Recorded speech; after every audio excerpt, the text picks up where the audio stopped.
How you doing, guys? I'm here to talk about the recent Apple keynote.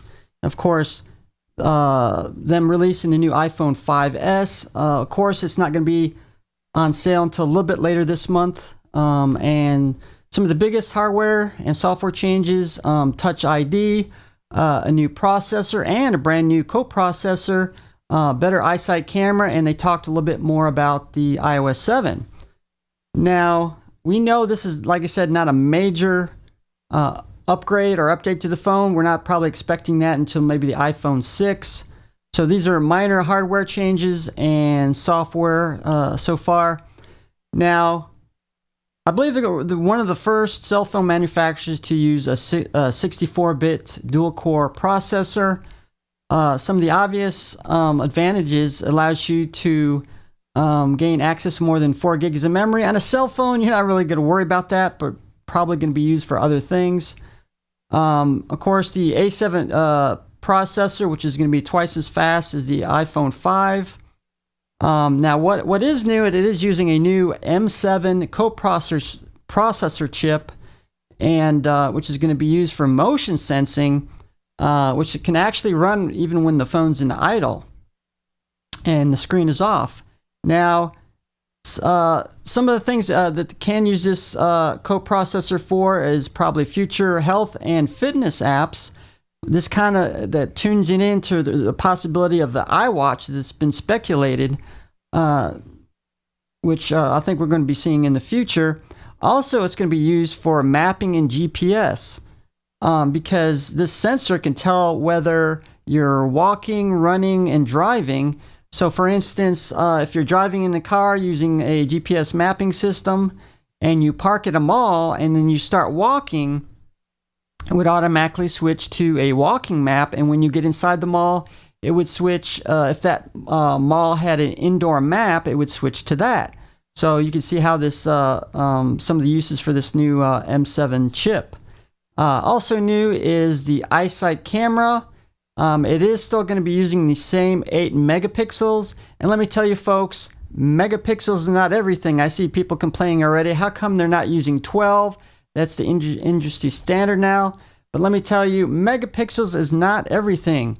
You really need to think of other aspects of a camera to improve it as well. For instance, they're going to be using larger pixels for this sensor, which is 15% larger, which is going to mean I'm going to be get better low light conditions. So you'll be able to pick it up when there's not much light.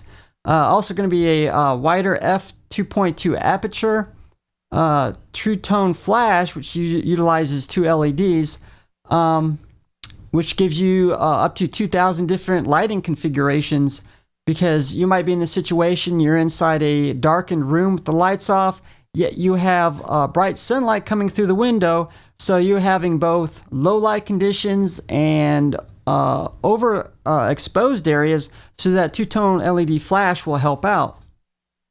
Okay, also new is the advanced fingerprint detection, which is Touch ID, which the initial reviews look very good on that. And what's unique to that is you can use this fingerprint sensor in any direction, 360 degrees, upside down, right side up, whatever, it doesn't matter. Now, for right now, it just appears to unlock the phone via a 4-digit code, and also to make purchases in the iTunes store. Now, it seems they're not going to be releasing this to third-party software developers yet. I hope they plan on doing this, because I could see the potential for this for e-commerce being huge. Easy way to pay for items without having to remember a bevy of passwords, and because myself, I must have like 25 different passwords, different usernames, and so on. And this is also going to be good for enterprise, because a lot of places they need to have secure things like laptops, cell phones that have email on it, and then be able to scan it in to prevent anybody from reading your email or other data. It's also going to utilize a 10% larger battery for some of the new hardware features.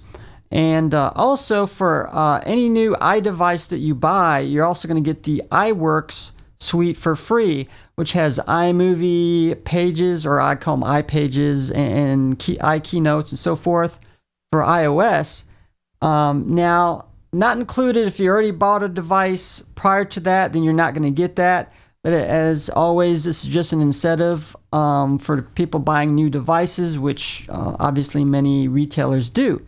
So that's the breakdown of the new iPhone 5S.